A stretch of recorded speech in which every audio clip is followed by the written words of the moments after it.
Welcome to Mr. Midnight. Tonight, we'll dive into 3 chilling stories from people who worked the late-night shift. Stories that prove the darkness hides more than just silence. Turn off the lights, put on your headphones, and let's begin. Story 1. The library basement. I used to work the night shift at a small-town library. Most nights were uneventful. Students came in, studied until closing, then left. One Thursday night, I was completely alone. It was around 1:30 a.m., and I was organizing books near the basement door. That's when I heard it. Footsteps. Slow, heavy footsteps echoing up the basement stairs. I froze. No one was supposed to be down there. The basement was only for staff, and I was the only one on duty. I called out, "Hello? Who's down there?" The footsteps stopped. The silence was worse than the noise. Against my better judgment, I grabbed a flashlight and unlocked the basement door.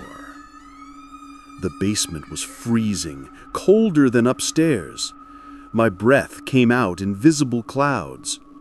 I scanned the shelves and corners. Nothing. Then I saw it. An old wooden rocking chair in the far corner, slowly moving back and forth. Creak, creak, creak. I knew that chair hadn't been there earlier. I stepped closer, my flashlight trembling in my hand. The chair suddenly stopped rocking. The silence was crushing. Then, right behind me, I heard it. A faint whisper. A voice I couldn't make out.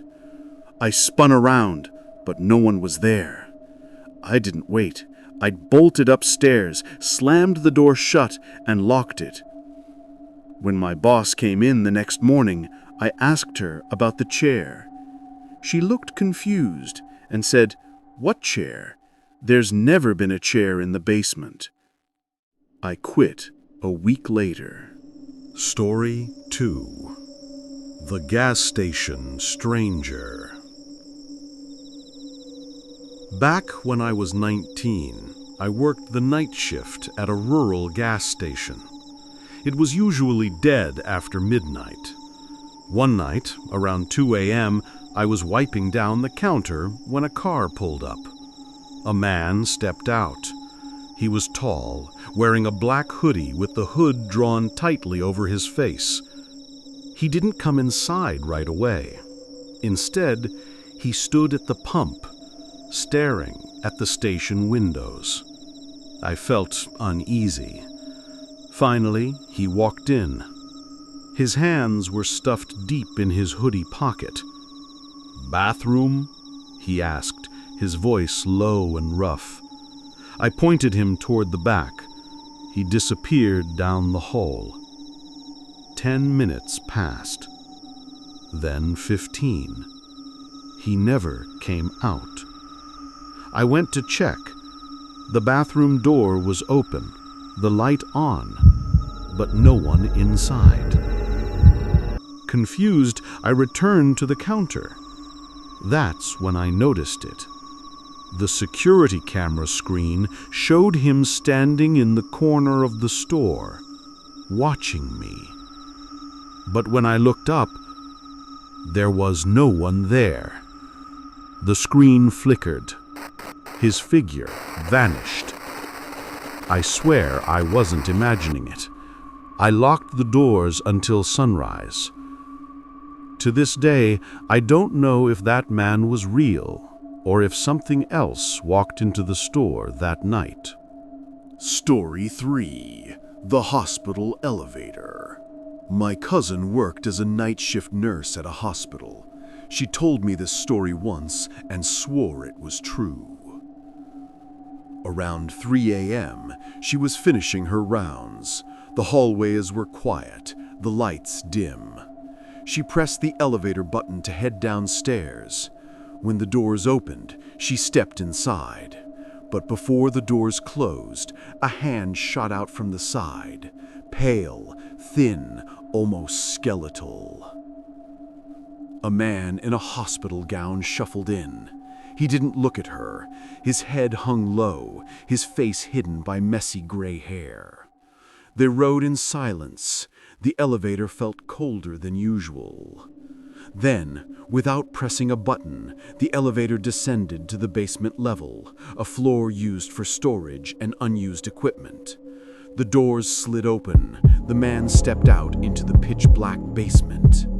My cousin quickly pressed the close button. Before the door shut, the man slowly turned his head toward her. His face was pale, and his eyes were completely black. The doors closed. She rode back up, heart racing. The next morning, she asked about the man at the front desk. The receptionist gave her a puzzled look.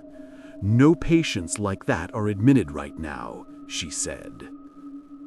And here's the part that still chills me.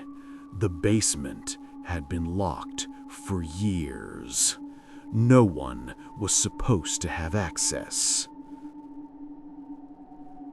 These are the stories from the night shift, when silence isn't safety, but a warning. Whether it's a rocking chair that appears out of nowhere, a stranger who vanishes before your eyes, or an elevator ride into darkness, the night always has secrets, and some are better left undiscovered. This is Mr. Midnight. Until next time, sleep with the lights on.